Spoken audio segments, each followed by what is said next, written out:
Boa noite, tudo bem com você? Estou muito feliz, Edilson.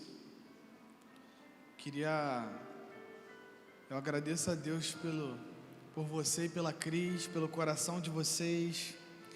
Vocês me receberam como um filho nesse lugar, sabe? Me senti amado demais por vocês, com todo carinho, todo cuidado, toda compreensão, brincadeira. Vocês são pessoas amáveis, sabe? Eu estou de fato em casa aqui nesse lugar.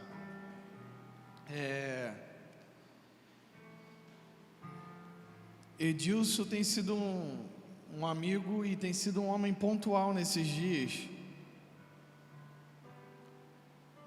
E não vou dizer o mal, né? Mas o ruim de ser guiado pelo mesmo Espírito é que sempre tem spoiler, né? E é disso, cara, a gente tem um coração muito conectado, cara. Você sobe aqui, você traz o spoiler, eu falo, pô, não é possível. Mas de fato, na adoração, antes de eu me apresentar, primeiramente eu queria agradecer a toda a igreja, tá, que me aturou desde sexta-feira aqui.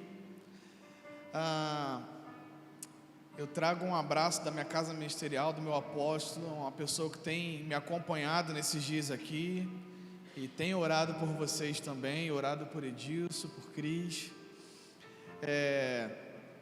E eu queria elogiar e trazer uma bênção por esses trabalhos assim, sabe? Arte. Eu acredito que o Senhor está restaurando as artes para Ele nesses dias, sabia? O pessoal da dança, não é somente uma apresentação, de fato vocês profetizam com aquilo que vocês fazem, sabe? Vocês talvez da igreja não percebem, mas o Senhor nesses dias está restaurando os mínimos detalhes. E eu observo a cada menina da dança, em todos os dias que eu estive aqui, quando acaba o culto, vocês se ajoelham no altar e agradecem por estar dançando. E o que o Senhor as recompense, sabe? O louvor, nossa, vocês estão de parabéns aqui, porque vocês conseguem transmitir os céus aqui na terra. Pessoal da mídia, eu já estou rasgando seda desde ontem, né? Vocês estão de parabéns, Deus abençoe vocês aí atrás. E para quem não me conhece, meu nome é Roger, sou do Ministério Apostólico Terra Fértil, no Rio de Janeiro. Como Edilson falou aqui, eu posso andar? Posso, né? Aleluia, está filmando ali, eu não consigo ficar parado não, irmãos. Eu sou marido de Michele, casado há 7 anos, tenho uma filhinha chamada Manuela, que é um milagre de Deus para a nossa casa. Talvez muitos de vocês não saibam, só os que têm sentado conosco à mesa, mas a minha esposa tinha problema para engravidar, ela tinha endometriose, cisto no ovário, tinha um útero um pouco invertido. Todas as vezes que nós íamos no médico, o médico aconselhava a gente a adoção. Mas a gente entendia que no tempo certo o Senhor Ele iria trazer, sabe? A madre iria abrir, e abriu de fato. E veio a Manuzinha, que hoje está com 2 anos de idade, e a gente ia colocar uns nomes que estavam na moda nela, né? Mas aí o Senhor falou assim: Roger, restaure a cultura de que o nome traga sentido para a sua casa e para a geração dela. Então nós colocamos o nome dela de Manuela, que significa Emanuel, Deus conosco. E de fato Deus foi conosco nesse tempo. E ela tem marcado a nossa família e temos certeza que ela vai marcar a geração dela. Amém? E como eu falei da primeira vez que eu ministrei aqui, eu não vim aqui por acaso, eu fui enviado de forma apostólica para esse lugar. E por isso eu agradeço mais uma vez a Edilson e Cris por ter me recebido tão bem aqui nessa casa. Saiba que vocês estão guardados no meu coração, da minha família, da minha casa, e vocês têm uma família no Rio de Janeiro agora. Amém? Antes de eu começar a ministrar, eu trouxe um material que está lá atrás, tá? Eu trouxe 3 livros. O primeiro livro é o livro do profeta Fábio Coelho. É um livro que fala sobre o desenvolvimento do dom da profecia, né? Fala sobre profecia, sobre o que é profetizar, tira algumas dúvidas. Hoje é um dos livros mais completos escritos por um brasileiro, falando sobre profecia, não desmerecendo os outros, mas é de um brasileiro. E Fábio é um homem que também tem tocado essa nação, tem tocado essa geração com o dom da profecia, tem tocado e habilitado o povo a respeito da profecia, tem tocado a minha vida. E se você quer conhecer um pouco mais sobre isso, eu aconselho você a comprar esse livro. Hoje você não deixar de sair daqui sem comprar esse livro. Está lá atrás exposto. E esse aqui eu queria dar de presente para Ana Alice. Cadê ela? Está lá em cima? Então esse aqui é dela, ficar registrado. Esse livro vai ser dela e esse aqui é teu, hein, Edilson? Bom, esse aqui é seu.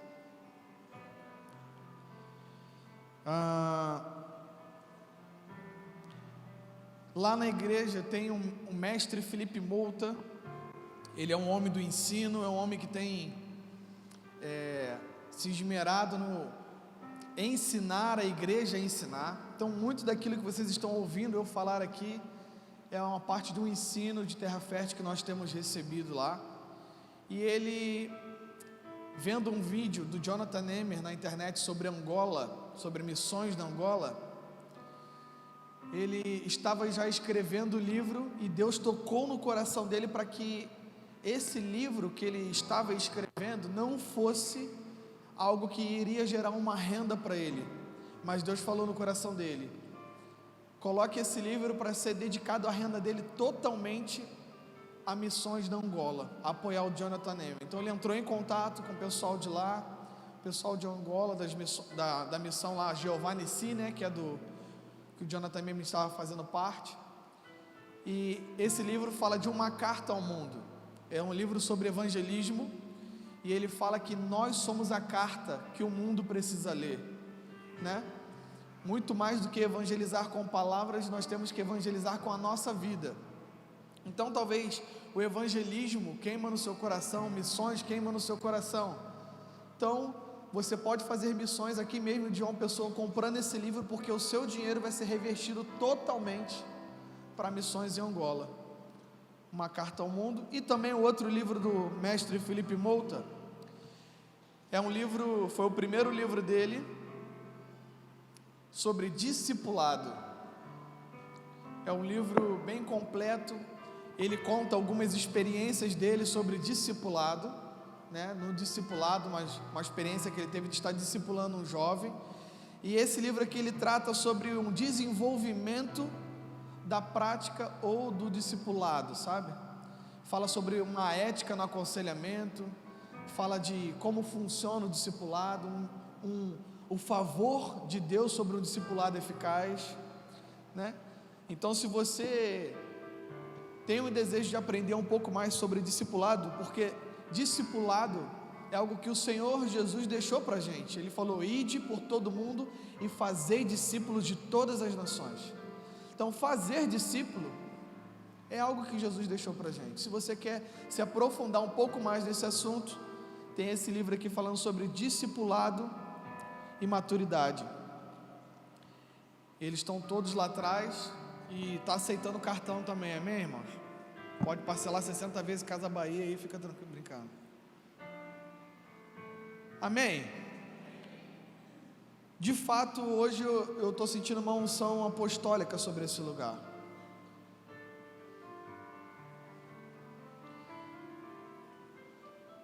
Uma unção apostólica e profética. Eu creio que o Espírito Santo hoje, ele está tocando em nossas vidas para fazer com que os nossos olhos e os nossos ouvidos estejam prontos para ouvir e ver aquilo que Ele está fazendo, não nessa igreja, mas na nação, aquilo que Ele está fazendo no Brasil. E como igreja nós precisamos entender que nós somos muito mais do que um CNPJ, um estabelecimento. Nós somos um organismo vivo que o Senhor, lá dos céus, comunica conosco aqui na terra para que Ele gere o governo dele sobre a terra. E hoje, o que estava na hora do louvor vindo ao meu espírito é que o Espírito vai abrir os nossos olhos e os nossos ouvidos. Nós vamos sair daqui com o entendimento de que, como igreja, a gente precisa fazer mais. Como ser humano, como igreja, como um corpo orgânico de Cristo que se movimenta, nós precisamos fazer mais, mas não do nosso jeito, do jeito dele, a maneira dele, da forma dele. Amém? E eu queria orar nessa noite.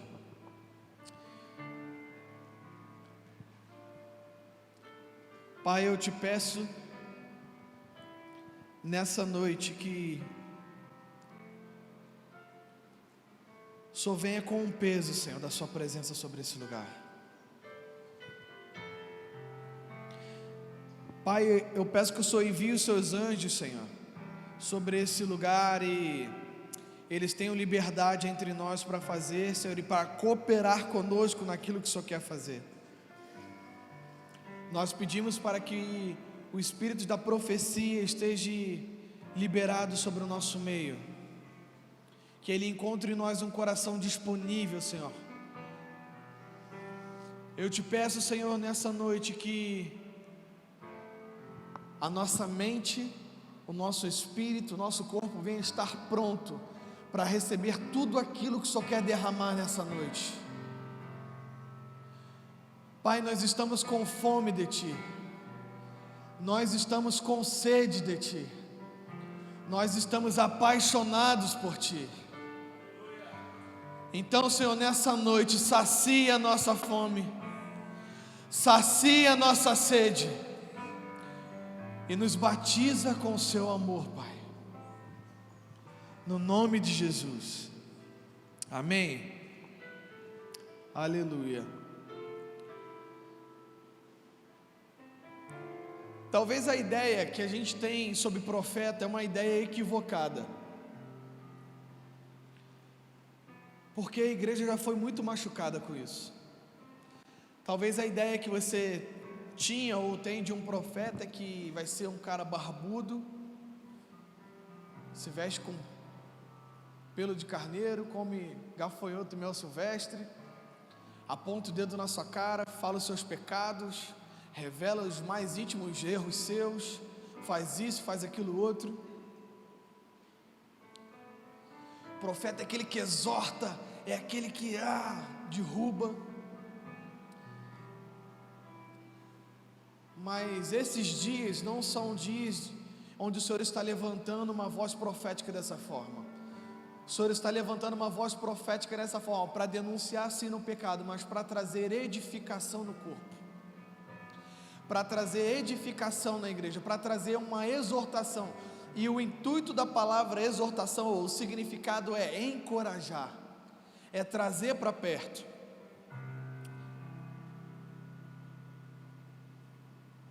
Pensa com isso, eu queria que você pensasse com isso no exemplo que eu vou dar, por exemplo, a minha filha Manuela, pequena. Quando eu brigo com a Manuela, quando eu exorto ela, eu não quero que ela, como filha, se distancie de mim. Pelo contrário, eu estou fazendo aquilo para que ela cresça, para que ela se desenvolva, para que ela seja encorajada a fazer aquilo que é correto, e ela não cresça de uma forma equivocada.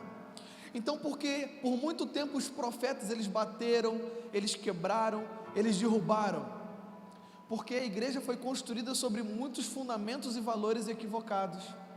Mas o Senhor está nesse tempo levantando uma voz profética para que no lugar daquilo que foi derrubado agora seja edificado, para que a casa não permaneça vazia e de fato fique 7 vezes pior do que aquilo que anterior era.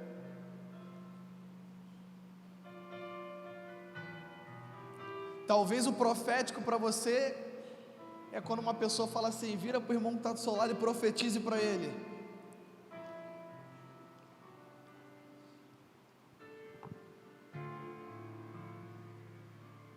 Ou então, Senhor, eu decreto.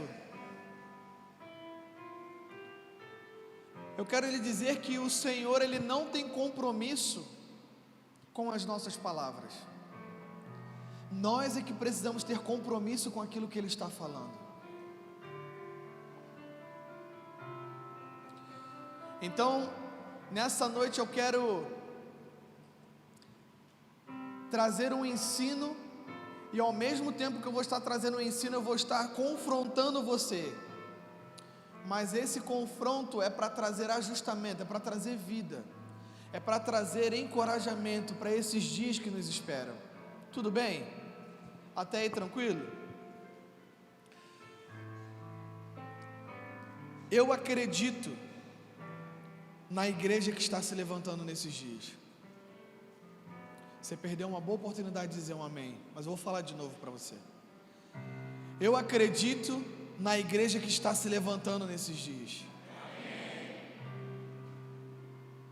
E quando eu digo isso, eu estou dizendo, eu acredito em vocês, eu acredito em mim, eu acredito nele. Porque o Senhor está fazendo de novo algumas coisas. Muito tem se falado sobre uma onda de avivamento que vem sobre o Brasil. Uma onda de avivamento está para vir sobre o Brasil, vai vir sobre o Brasil, e eu creio que o coração de muitos avivalistas está queimando por isso. Mas eu quero te dizer que em dias de uma onda muito grande, quando está vindo, quando o surfista ele é profissional, ele não fica eufórico com a onda que está vindo. Imagine Gabriel Medina, vem uma onda espetacular daquela, e aí imagine, ele pega aquela onda lá no Havaí, e aí ele começa a descer aquela onda, e ele começa a dizer, uhul, olha que onda, olha que maravilha. Ele vai começar o quê? Se desconcentrar e vai cair, e aí talvez aquela queda ali vai machucar muito ele. Mas em dias onde nós estamos dizendo que uma onda está vindo sobre o Brasil, é dias de que nós precisamos fixar o nosso olhar e nos concentrar, fazer calar a nossa alma, fazer calar todo sentimento de euforia que está dentro da gente, nos concentrar e descer essa onda. Mas eu quero te dizer que para descer essa onda, o Senhor não vai escolher alguns, é necessário que todos nós entremos na água. Todos nós precisamos entrar nesse lugar, porque, querido, se você não está vendo aquilo que Deus está fazendo, então significa que você ainda não está inserido naquilo que Ele está fazendo. E a gente, como brasileiro, a gente tem uma mania muito feia de dizer que nós estamos fazendo algo, quando na verdade nós só estamos observando. Andando por João Pessoa, eu vi que tem alguns lugares que estão com obras que estão sendo feitas. E eu pego o exemplo do meu pai. Em frente à casa do meu pai começaram a construir um condomínio, um prédio. E aí quando eu fui à casa do meu pai, ele estava com um amigo lá, e ele falou, rapaz, mas estão construindo muito rápido esse prédio, já construíram aquele bloco, estão construindo outro. E aí meu pai falou, ele, mas como é que é essa obra aí, como é que está acontecendo isso? Meu pai, não, eu acompanhei essa obra aí desde o início. E eu falei, pai, mas como o senhor sabe das coisas que estão fazendo lá? E ele falou, não, eu tenho visto, eu acompanhei essa obra, eu tenho visto desde do fundamento dela.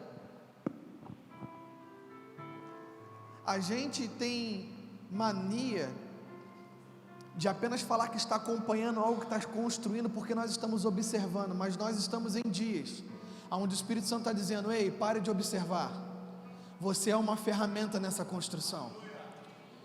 Você é alguém necessário para que nós venhamos a construir aquilo que eu quero fazer nesses dias. Então, deixe de ser espectador nesse momento. Eu quero te encorajar a você não ser espectador, mas você ser um participante nesses dias. Eu liberei sobre minha casa ministerial que em dias de construção, são dias que nós não estão sendo liberadas apenas ferramentas de construção nas nossas mãos, mas estão sendo liberadas armas também nas nossas mãos, como nos dias de Neemias. Ferramentas e armas de construção, porque ao mesmo tempo em que nós estamos estabelecendo fundamentos nesses dias, nós estamos guerreando nesses dias. Mas Roger, eu não sei o que fazer. Não se preocupe, João Batista também não sabia o que fazer, mas ele batizava com água para que Jesus se manifestasse naquilo que ele estava fazendo. Então comece a gerar movimento, comece a gerar um movimento na sua vida. A Bíblia diz em Gênesis 1:1 que no princípio Deus criou os céus e a terra ela era sem forma e vazia. E talvez você fale assim: Roger, eu sou uma pessoa sem forma, eu sou uma pessoa vazia. Talvez você olhe para a sua vida e você fale assim: eu estou como uma criação, existe trevas ainda na minha vida. Mas eu quero te dizer que pelo movimento que existia na face do abismo, o Senhor disse: haja luz. E hoje o Senhor está dizendo para a sua vida: haja luz. Você pode estar sem forma, você pode estar vazia, mas o Senhor está dizendo: haja luz sobre você. E essa luz é a revelação do Senhor que está vindo sobre você nesses dias. Diga assim: Senhor, eu estou pronto para receber a revelação do seu trono e fazer alguma coisa com isso. Amém, gente? Abra sua Bíblia em João capítulo 4, por favor.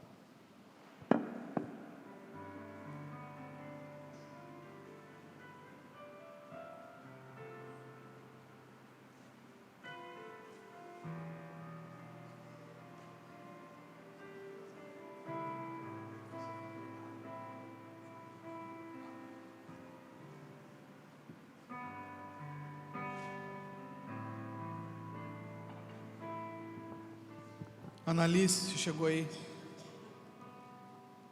Vem cá pegar o seu livro.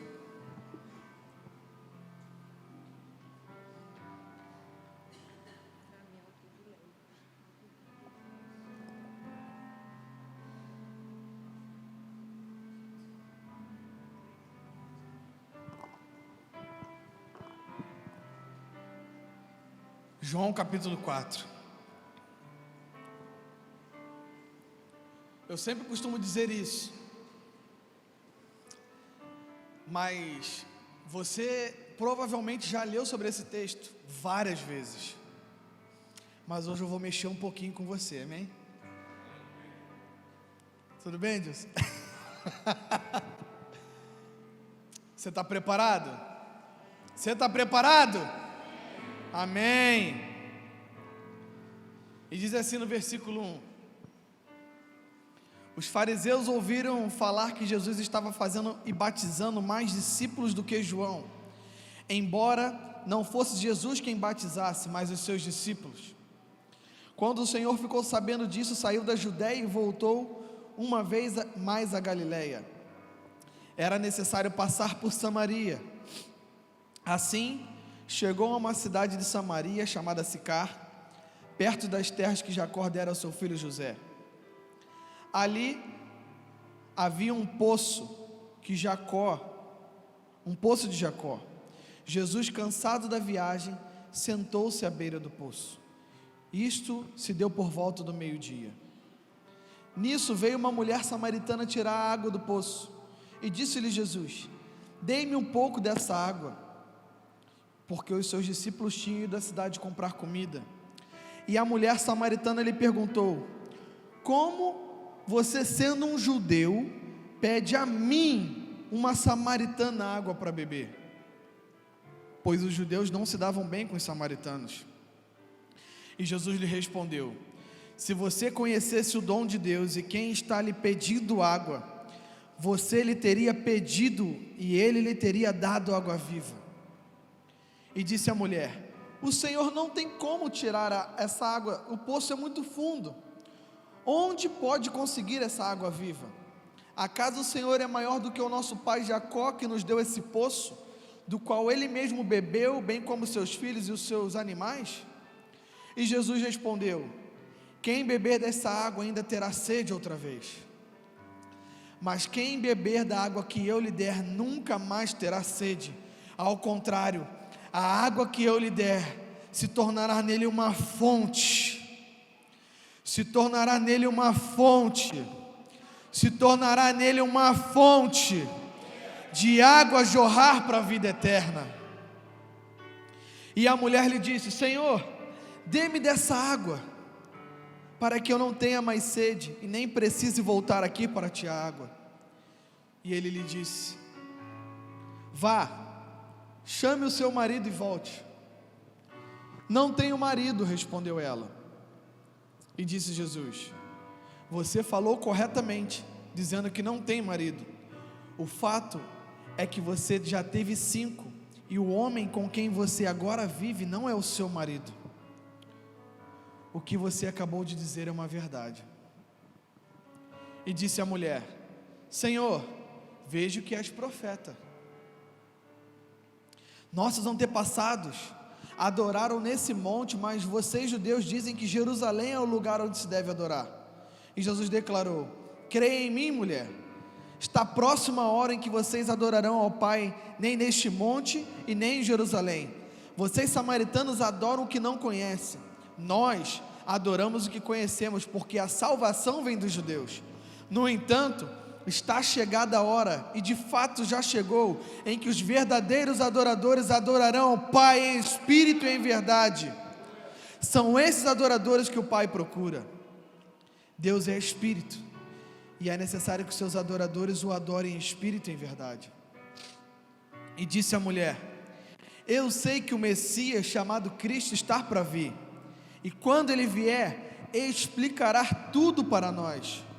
Então Jesus declarou: eu sou o Messias, e eu estou falando com você.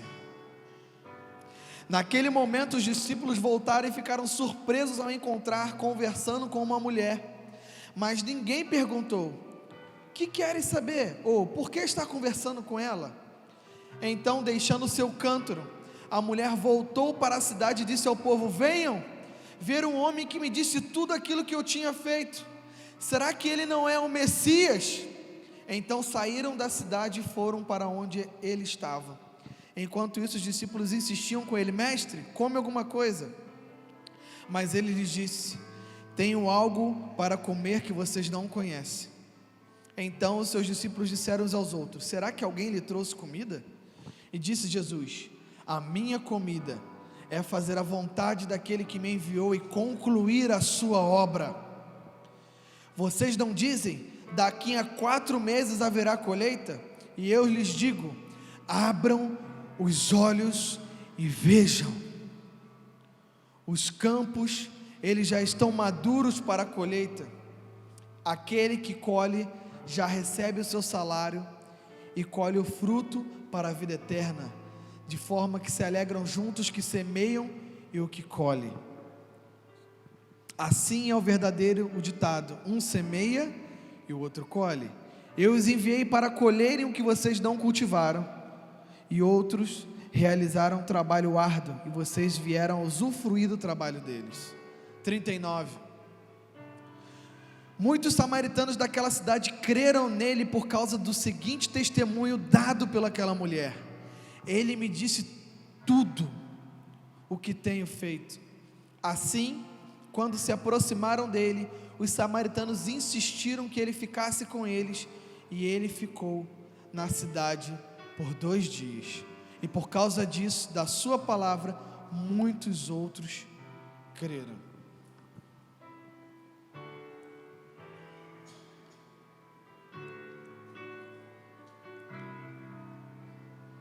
Todos nós já conhecemos essa palavra da mulher samaritana.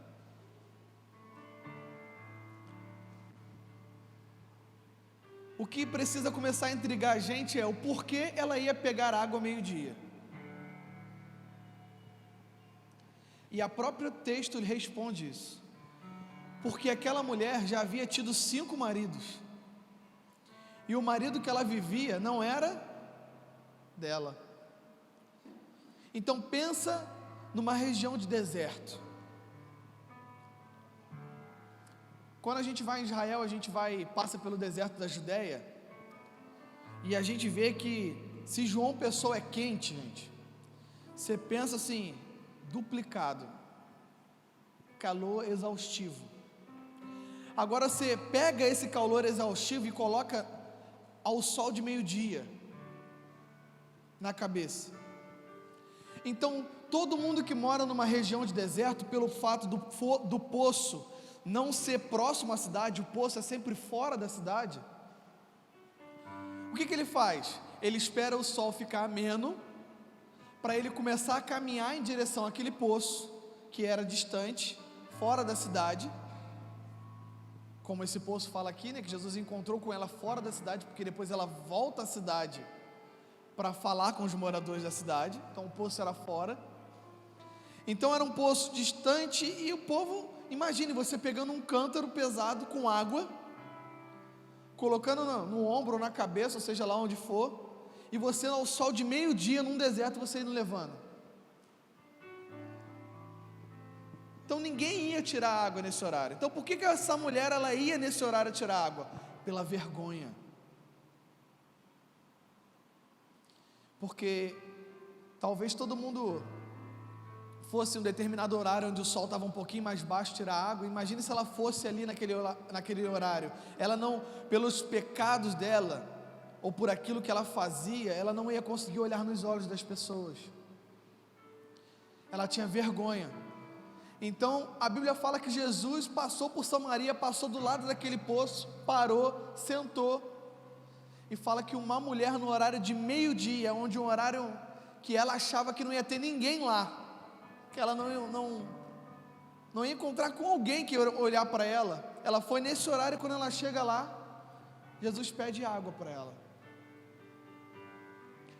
e a primeira coisa que essa mulher ela faz é: como você, sendo um judeu, pede água para mim, uma samaritana?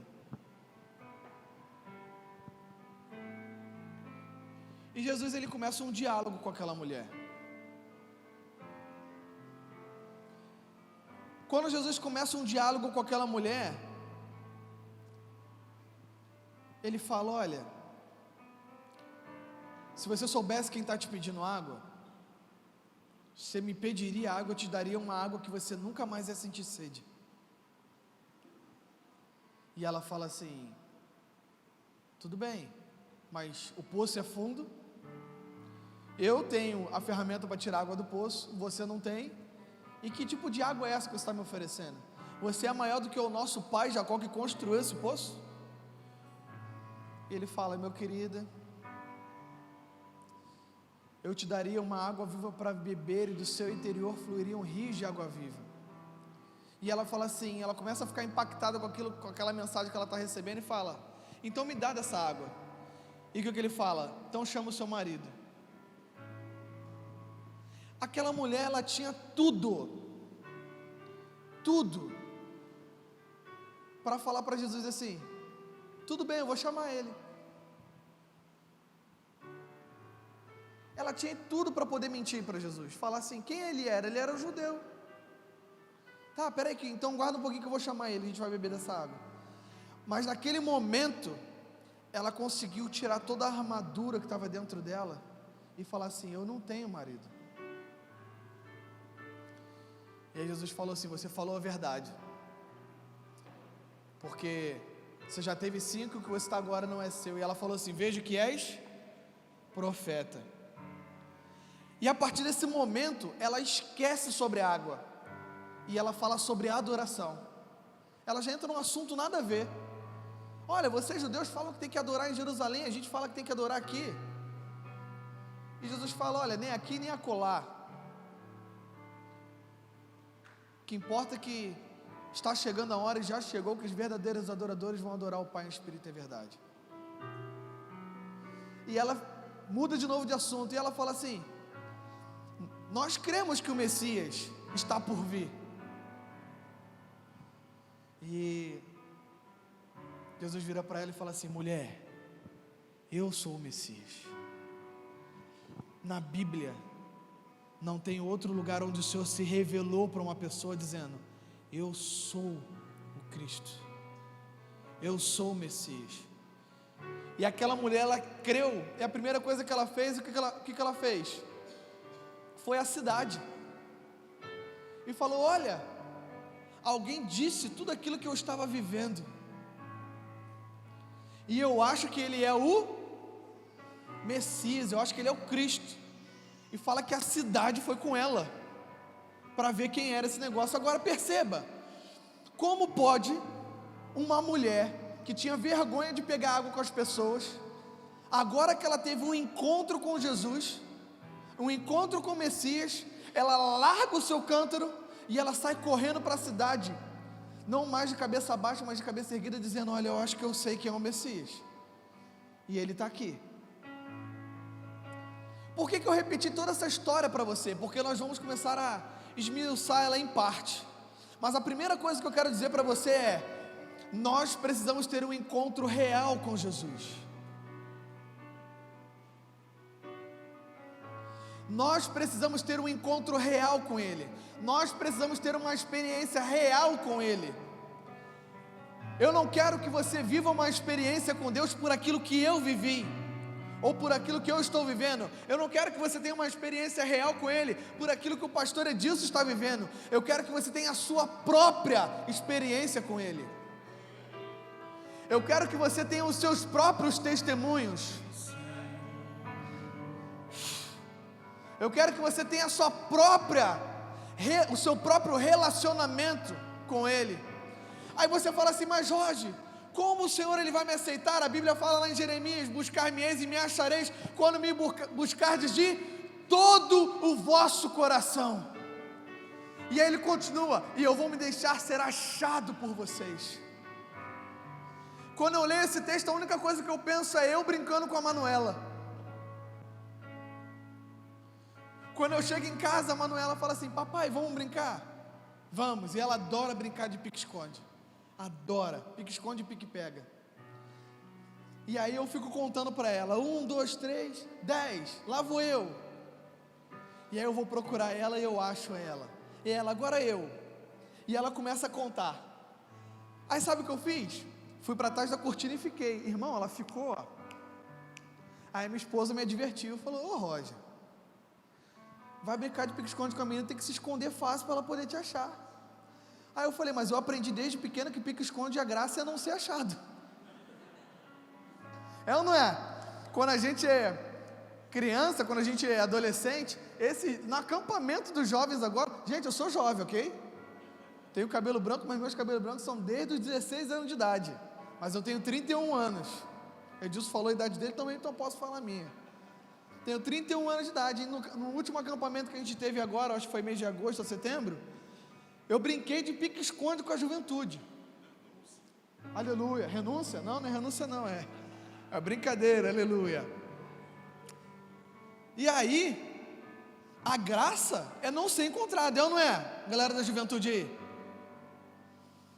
Mas eu aprendi que a graça de um pai não é não ser encontrado.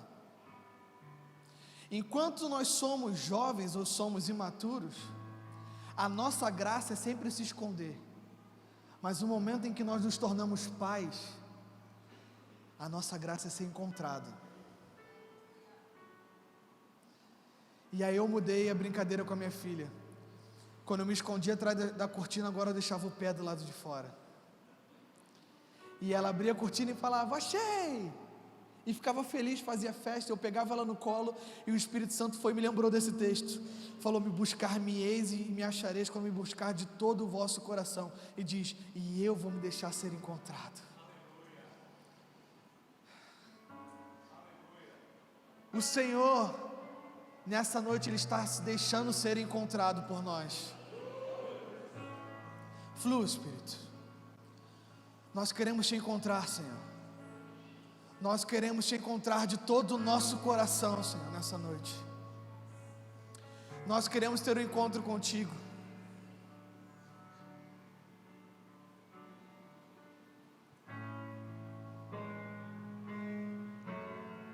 Ter um encontro com o Senhor é entender que nesse encontro, muito mais do que a gente querer, é Ele que quer. Naquele momento ali, a mulher, ela não esperava em se deparar com o próprio Messias naquele lugar, mas o Messias sabia o que ele estava fazendo ali, porque era desejo dele, de encontrar com aquela mulher.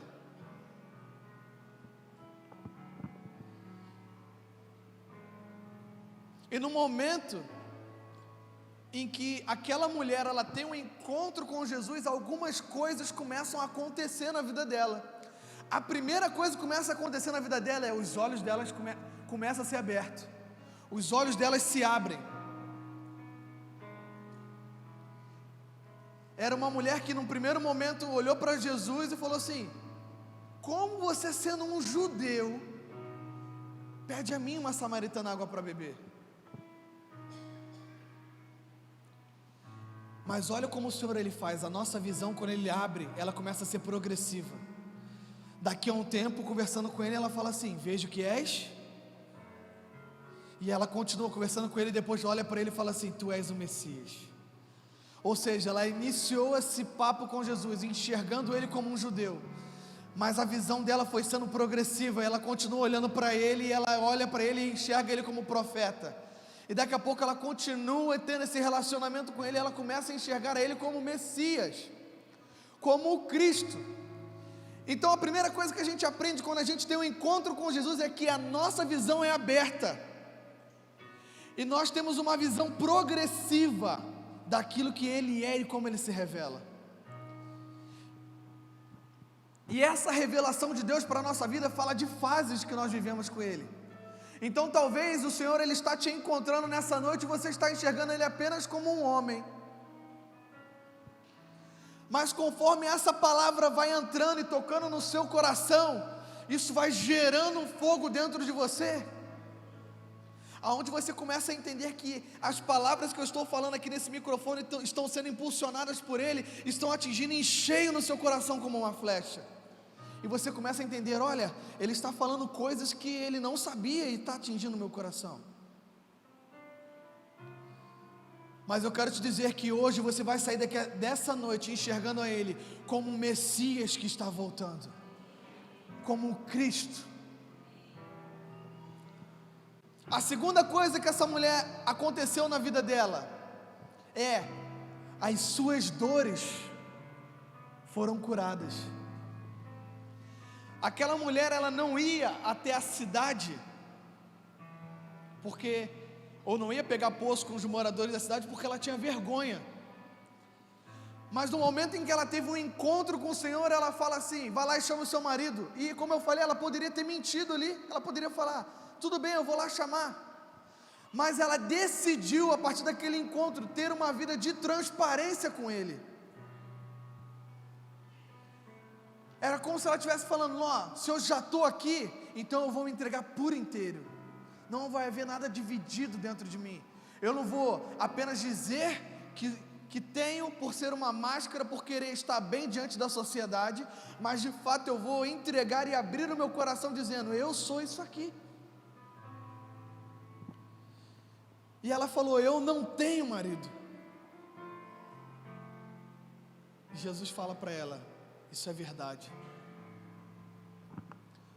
O que eu quero dizer com isso? O que eu quero dizer é que às vezes nós estamos guardando. Já viu o quartinho da bagunça? Recém-casado sabe muito bem disso. A gente sempre tem um quartinho da bagunça. O quartinho onde a gente deixa a tábua de passar, deixa alguns livros, algumas caixas. Tem aquele quartinho escuro que quando a gente traz uma visita nele, na nossa casa, a gente apresenta a casa toda. E se a visita não é muito intrujona, e fala assim: e essa porta aqui? Aí uma vez, assim que eu casei, recém-casado, né? Levei, eu tinha um quartinho, né? Eu não abri o quartinho. Eu não fiz, irmão, mas deu vontade de fazer quando o irmão perguntou: e esse quarto aqui? Eu ia falar: é a porta dos desesperados. Você vai escolher qual porta? Brincando. Mas é um lugar que a gente não quer mostrar. E dentro da nossa vida pode existir essa área. Você é tratado em um monte de formas, mas existe algo dentro de você que precisa ser curado, que você não gosta nem de tocar. Mas eu quero te dizer, porque para você viver a totalidade daquilo que Deus ele quer fazer na sua vida, é necessário que você seja transparente e permita que o Senhor toque nessa área.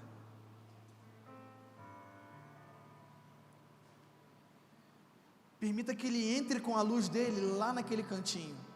Chega de colocar sujeira para debaixo do tapete. Agora é hora de colocar toda a sujeira para fora. Amém? E aquela mulher decidiu isso. E por que ela conseguiu voltar na cidade? Agora talvez não mais de cabeça baixa, andando com vergonha onde ela morava, mas agora voltando de cabeça erguida e ainda falando com os moradores, porque já não existiam mais dores dentro dela, porque o peso do segredo, da escuridão que existia dentro dela havia sido revelado, a luz havia chegado. E talvez nós estamos vivendo os nossos dias com um peso que não é seu. Você pode estar vivendo com um peso, com uma sobrecarga que não é sua, com um jugo que não é seu. Mas eu quero te dizer que o Senhor está aqui nessa noite, está dizendo: vinde a mim, todos os cansados, todos os sobrecarregados, e eu vos aliviarei. Ah, Roger, então quer dizer que agora eu vou ficar livre de tudo? Vai. Mas eu quero te dizer que o Senhor ele vai colocar sobre você o fardo leve e o jugo suave dele. Eu não quero enganar você aqui dizendo que o evangelho não tem um jugo, não tem um fardo. Tem um jugo, tem um fardo, mas é leve e suave, porque é dele.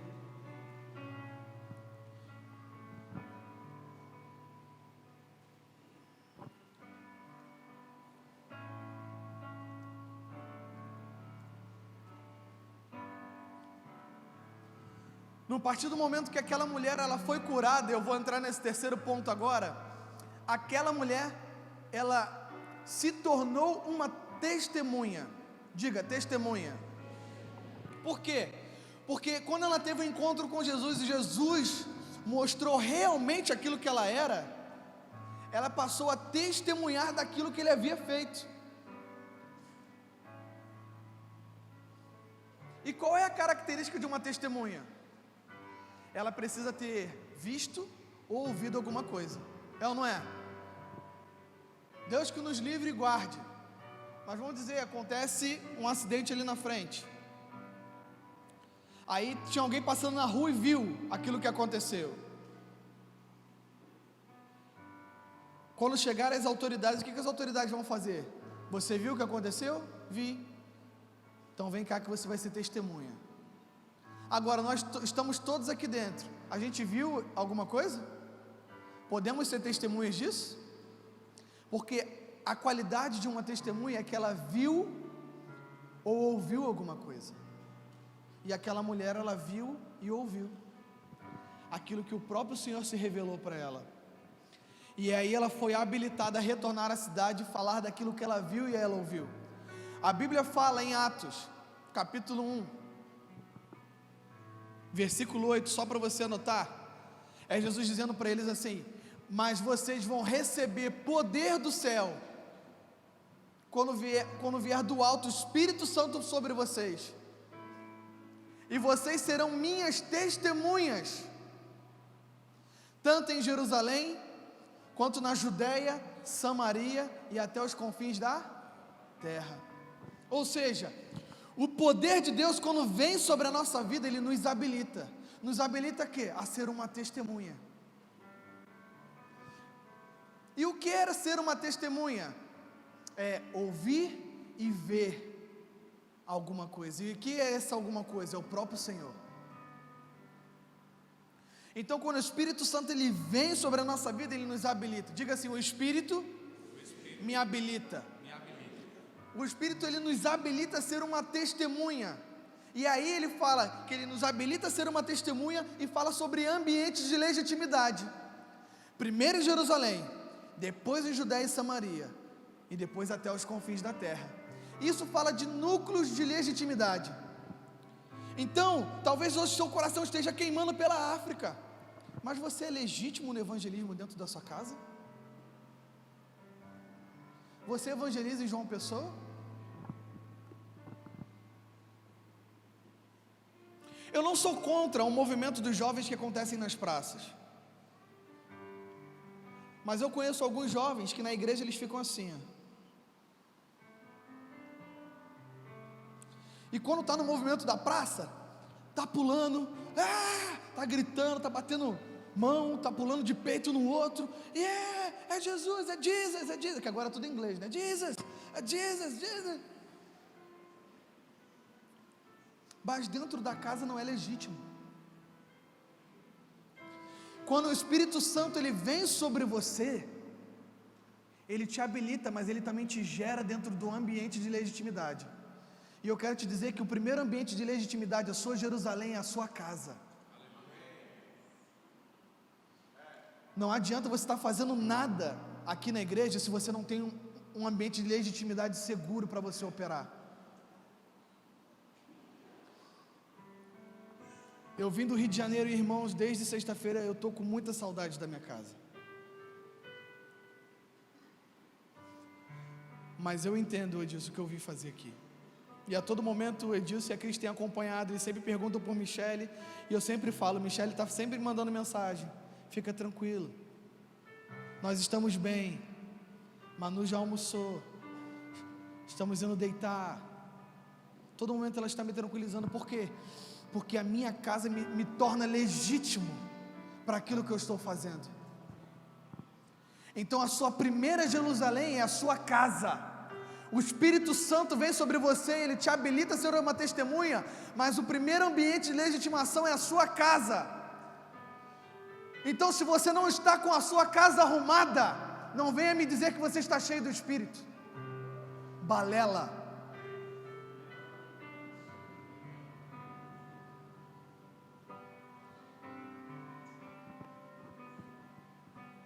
Neste lugar não há críticas e aplausos. Neste lugar descanso em teus braços. Não há lugar para a glória de homens, só para a glória do Pai.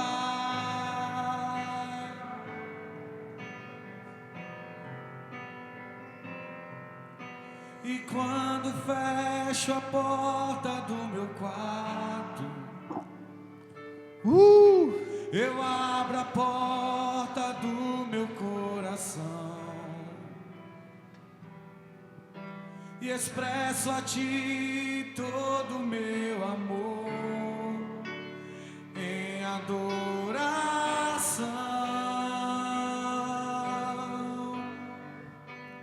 Há um lugar entre os querubins na arca. Neste lugar, tua presença manifesta, e para este lugar, eu não levo nada, somente eu e você. Declare isso, declare isso.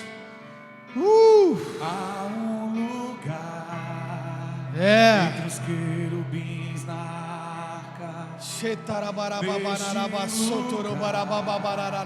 Tua presença manifesta, e para este lugar eu não levo nada, somente eu e você.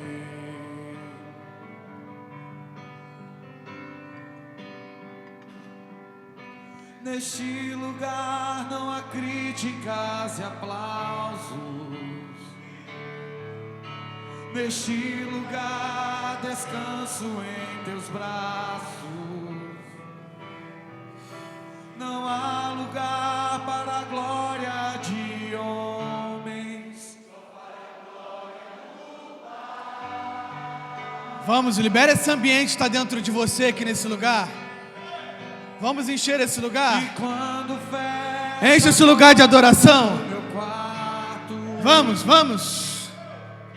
Vamos. Eu abro a porta do meu coração coração e expresso a Ti minha adoração.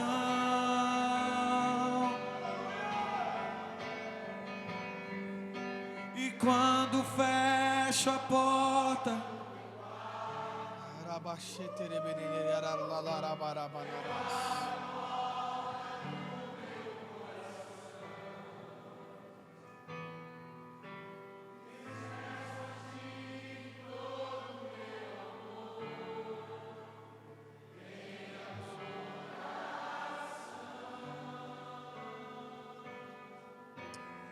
amém.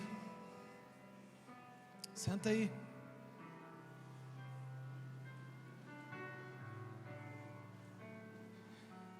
Então, querido, receba essa palavra em amor.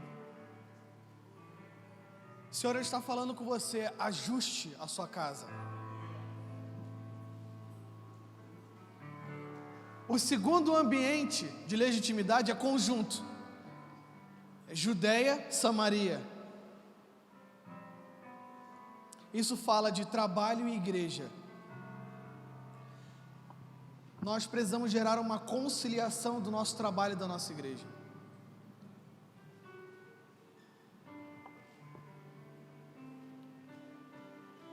Às vezes a gente tem ambiente de culto, a gente tem todos os ambientes separados aqui, e aí você não se programa para você chegar no horário, você não se programa para você estar tranquilo na casa do Senhor, ou você só entra aqui apenas para sentar, ouvir e ir embora. Você não se preocupa em olhar para o lado e ver aquilo que você pode contribuir com a sua vida. Na verdade, a gente olha para o lado para ver a roupa do irmão, e às vezes fala assim: olha lá, o irmão veio de chinelo. Mas às vezes o Senhor está abrindo os seus olhos para você falar assim: o irmão veio de chinelo, vá lá e compra um tênis para ele.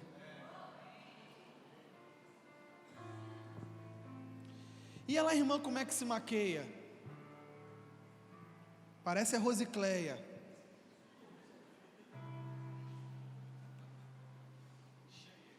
Mas às vezes, se você maqueia tão bem quanto ela, Deus está falando assim: vai lá e fala para ela assim: irmã, queria um dia ir na sua casa para eu te maquiar e te ensinar a se maquiar.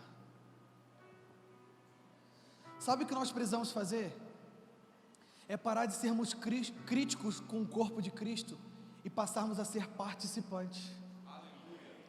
Pararmos de apenas olhar os defeitos e começar a entender que se nós estamos observando alguma coisa é porque o Senhor está nos tornando responsáveis por aquilo que nós estamos vendo. Te garanto que vai 99% acabar a fofoca no meio da igreja. Aleluia.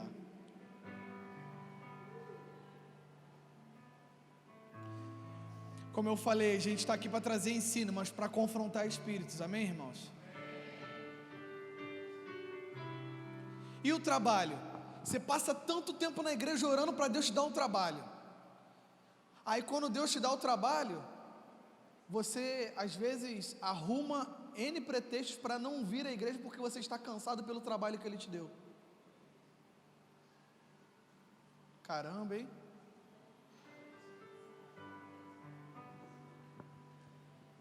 E aí você, Deus, trabalha bastante porque todo homem é digno do seu salário, ganha um salário, compra um carro. E aí quando você não tinha, você sempre ficava falando assim: pô, estou no ponto de ônibus, tomara que passe o irmão da igreja aqui, me veja e me pegue. Mas aí você compra um carro e não dá carona para ninguém.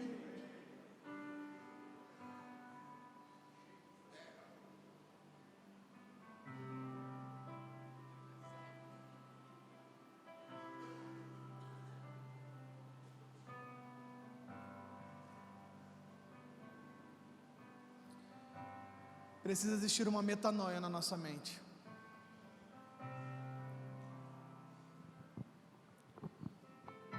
O ambiente da igreja de ministério, como eu falei, às vezes a gente quer ir na África, mas eu estava conversando com o Cris, tem um sertão, né, Cris? Eu quero ir fazer missões em outro lugar. Nossa, você está tão perto de regiões aqui que precisam de missionários. Pelo menos oferte dos 365 dias do ano, um dia só da sua vida, para você ir até esse lugar. Fazer alguma coisa por alguém, nem que seja para conversar. Eu vi aqui, pelas ruas de João Pessoa, tem tantos pedintes, jovens, tão jovens, às vezes, vocês estão andando pelo meio da rua, abordem eles e falem como essa mulher samaritana daquilo que Jesus fez na vida de vocês, e daquilo que pode fazer. Eu ouvi um testemunho uma vez de um pastor, que Deus falava que a igreja dele ia prosperar, iria crescer, e ficava um monte de morador de rua em frente à igreja dele. Foi do apóstolo Luiz Hermínio, eu acho. E ficava um monte de mendigo em frente à igreja dele, e ele ficava orando, falando: Senhor, envia empresários para esse lugar. E aí Deus falou para ele assim: se você não tiver um coração de compaixão e entender que aqueles mendigos podem virar grandes empresários, você não crê no evangelho do reino. Uma vez um homem pregando lá na nossa igreja, ele escandalizou muita gente na nossa igreja, porque ele estava fazendo um trabalho com moradores de rua e com prostitutas. E ele falou: e eu creio no poder do evangelho, de essas prostitutas virem aqui por meio da igreja, serem tratadas, e um dia elas vão casar com o filho de vocês. Aí os pais fizeram assim: hã? E ele virou e falou assim: todas essas caras que fizeram isso para mim vocês são hipócritas, porque vocês não creem no poder do evangelho, que pode restaurar a vida dela a ponto de uma mulher dessa casar com um filho seu. E é a realidade, querido. Então o poder, quando ele vem, ele nos habilita. Diga: o poder me habilita a ser uma testemunha. E a testemunha, ela tem ambiente de legitimidade. Para que ela vá aos confins da terra, primeiro tem que ser em Jerusalém. Amém? Tem que ser na Judéia, tem que ser em Samaria. Apocalipse 19:10 diz que o testemunho de Jesus é o espírito da profecia. A Bíblia diz que todos podem profetizar, lá em 1 Coríntios 14. Todos podem profetizar. Profeta não é quem profetiza, porque toda a igreja pode profetizar. E eu quero dizer que cada um de vocês aqui nessa noite, vocês podem profetizar. Sabe por quê? Porque o espírito da profecia que está andando no nosso meio, ele é o testemunho de Jesus. Então aquela mulher, quando ela reconhece aquilo que Jesus é de frente para ela, ela automaticamente, ela é inundada por um espírito dentro dela, e ela vai até a cidade e fala: olha, dá testemunho dele. Tem um homem que falou tudo aquilo que eu estava vivendo, e ele é o Messias, eu acho que ele é o Messias. E toda a cidade recebe aquele testemunho daquela mulher e vai juntamente com ela de encontro para Jesus. Por quê? Porque o testemunho de Jesus, ele é o espírito da profecia. Então uma igreja profética é uma igreja que tem testemunhas, tem pessoas que ouvem, tem pessoas que veem, tem pessoas que são habilitadas para fazer o quê? Para falar dele, para dar uma resposta a ele. E a Bíblia continua dizendo que quando aquela mulher ela vai até a cidade, os discípulos chegam e falam assim, queriam perguntar: por que você está conversando com essa mulher? E ele não perguntaram. E aí fala assim: mestre, come alguma coisa. E ele falou: a minha comida é fazer a vontade daquele que me enviou. E eles ficaram pensando: será que alguém deu comida para ele? E Jesus responde para eles: vocês dizem, lá no versículo 35, daqui a 4 meses haverá colheita, e eu lhes digo: abram os olhos e vejam. Abram os olhos e vejam. Fonte: abra os olhos e veja. João Pessoa: abra os olhos e veja.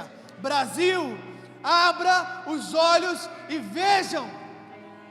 O que ele está querendo dizer ali? É que quando você é discípulo, você precisa estar antenado às estações. Ou às vezes a gente fica, tá vindo, eu vou esperar vir para eu fazer. Não, querido, começa. Abram os olhos e vejam. Os campos já estão maduros, já estão brancos, prontos para a colheita. Prontos para a colheita. E eu quero te dizer que o que motivou Jesus a ter um encontro com aquela mulher foi porque ele olhou e viu os campos brancos. Ele olhou para aquela cidade e ele falou assim: eu vou colher bons frutos dali, então eu vou sentar ali naquele poço, que eu sei que alguém vai chegar ali.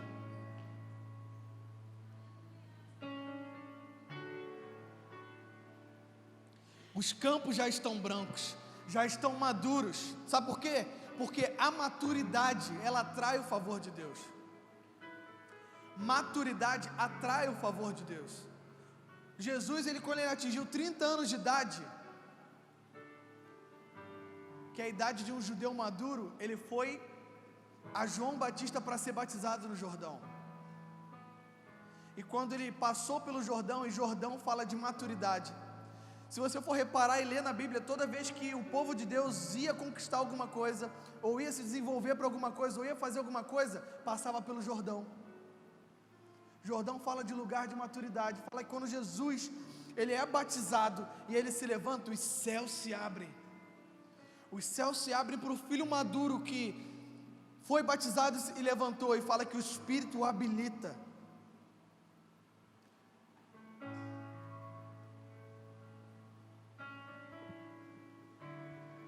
Por isso que a todo momento a Bíblia está nos incentivando: cresça, avance, se desenvolva, floresça. A todo momento a Bíblia nos adverte a isso. Seja aperfeiçoado, seja parecido como Jesus. Por que a todo momento a Bíblia fala isso? Porque em Gálatas capítulo 4 versículo 1 fala que se o herdeiro ele for menino, não tem nenhuma diferença dele com um escravo. Eu tenho um carro lá no Rio de Janeiro, e esse carro é da Manuela também? É. Mas ela pode dirigir? Porque ela não tem idade, ela tem 2 anos de idade, ela é criança, ela é imatura, mas o carro já é dela. Mas no momento em que ela atingir a maturidade, ela vai poder falar: pai, me empresta a chave do carro? Preste. Toma aqui, minha filha, vai lá dirigir, porque é seu. Sabe por que como igreja a gente não está desfrutando de alguns ambientes, de algumas coisas? Porque a gente ainda não cresceu, porque a gente ainda não amadureceu, a gente ainda não entendeu aquilo que a gente é nele.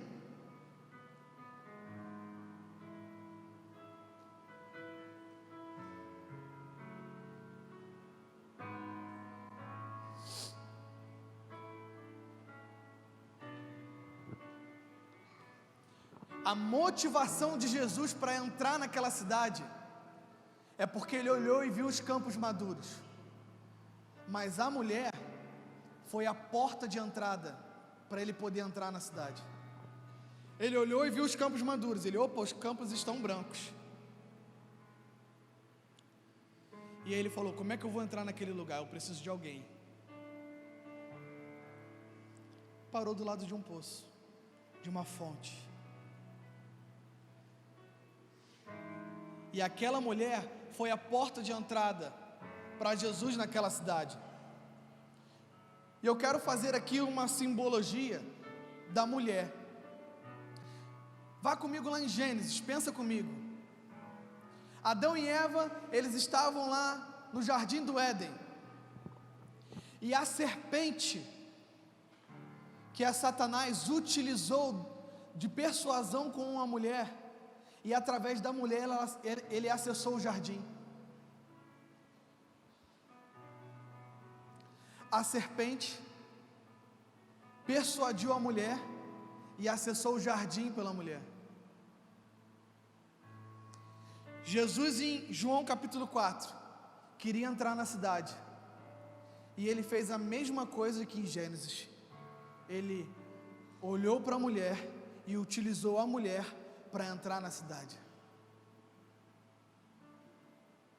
E eu quero dizer para você que a mulher,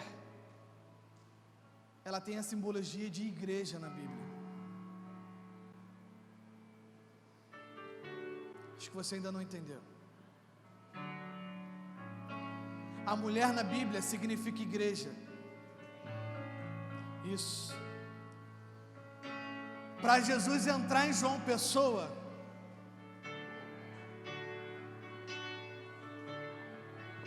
vocês não entenderam ainda. Para Jesus, o pessoal daqui entendeu. Para Jesus chegar em entrar em João Pessoa, é necessário que ele tenha um encontro com uma igreja. Porque essa igreja vai ser a porta de entrada para Cristo entrar na cidade com toda a sua glória, com toda a sua força. E o Senhor hoje está olhando para João Pessoa e está dizendo: ei, os campos já estão brancos. Agora eu preciso de um lugar para me encontrar, para que eu tome a cidade, para que eu entre na cidade, para que as pessoas creiam. Eu preciso de um lugar. E eu não sei porquê, o nome dessa igreja é Fonte.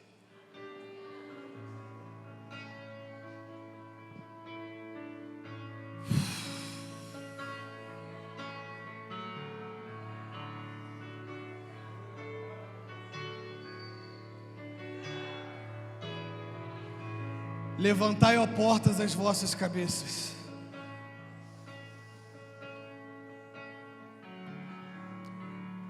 Levantai, ó portais eternos, para que entre o Rei da Glória. Deixa eu te fazer uma pergunta.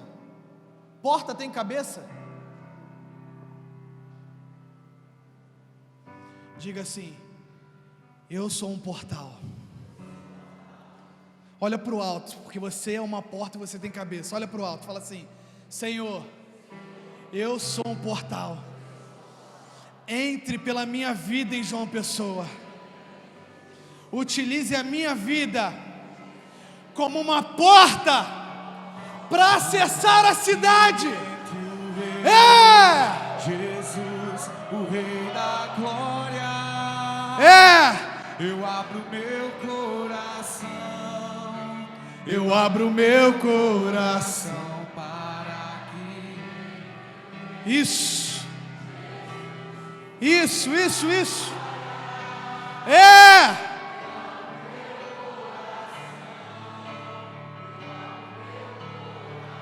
Para que entre o Rei. Querido, se você entendeu isso, fica de pé. Se você entendeu que você é uma porta, fica de pé. Se você entendeu que o Senhor ele vai usar a sua vida para acessar a cidade, fica de pé. Jesus, o Rei da Glória, eu abro meu coração, eu abro meu coração. Vamos. Para que Jesus.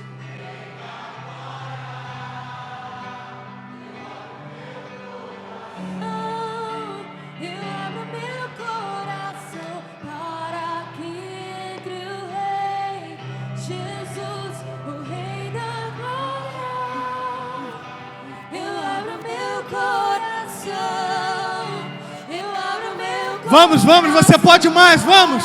Libere o ambiente que está dentro de você. Libere esse ambiente que está dentro de você. Vamos!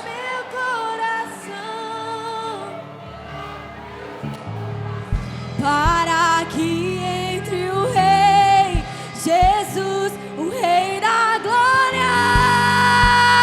Eu abro meu coração, eu abro meu coração. Para que entre o Rei, Jesus, Isso. Vamos. Eu abro meu coração, eu abro meu coração para que entre o Rei, Jesus, o Rei da Glória. Eu abro meu coração.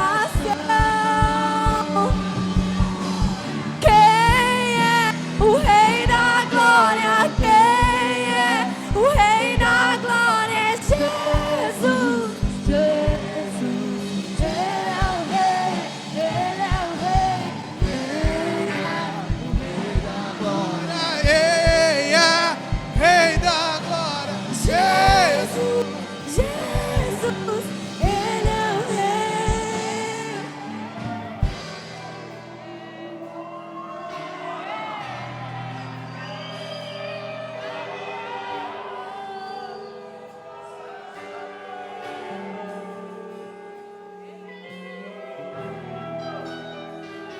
fonte.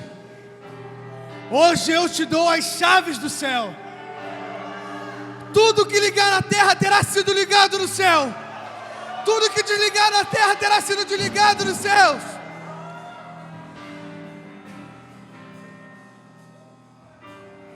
Diga: eu sou a porta de acesso a Cristo na cidade. E eu quero te dizer, a Bíblia diz: as portas do inferno não vão prevalecer contra a sua igreja.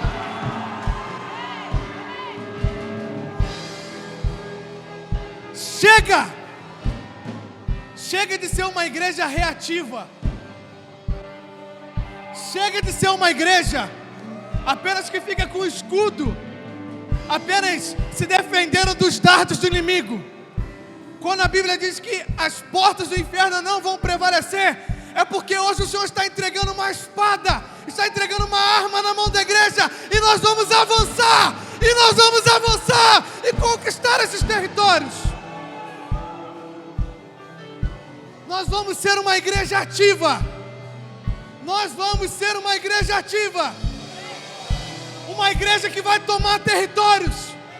Uma igreja que vai avançar contra o senhorio daquilo que Satanás tem operado aí fora. Nós estamos instituindo potestades e principados nos ares, e nós estamos avançando.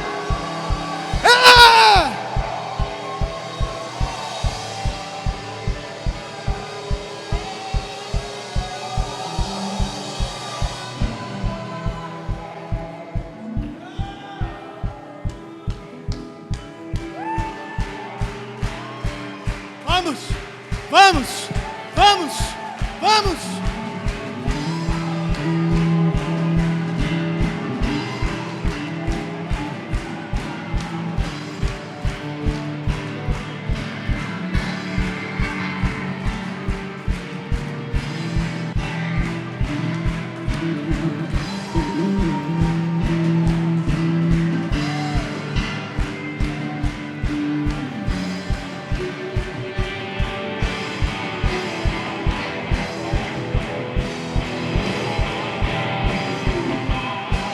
Isso! Elas já entenderam o que é para fazer. E se você também entendeu, vem aqui interceder pelo seu estado. Vem aqui interceder pela sua cidade. Sai do seu lugar, querido.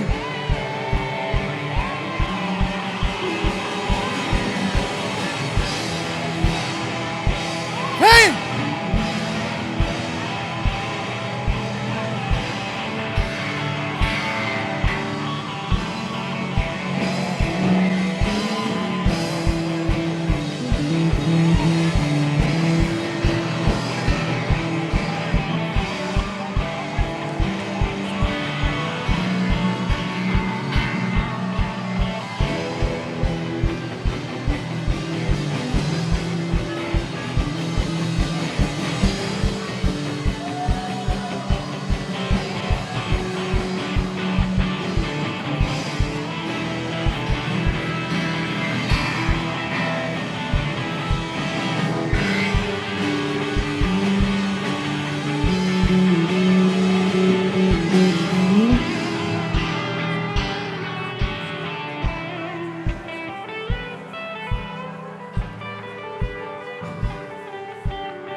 Eu queria nesse momento chamar você que entendeu que você é uma porta de acesso de Cristo à cidade.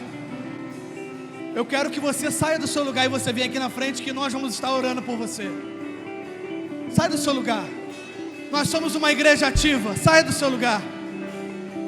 Não existe desculpa. Se você entendeu, não existe desculpa. Não existe desculpa.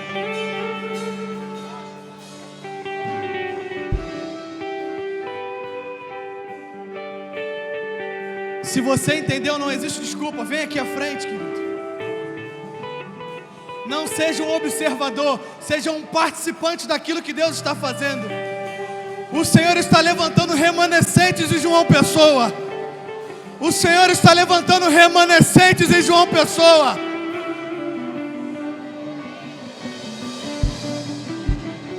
Existe uma unção poderosa aqui sobre esse lugar.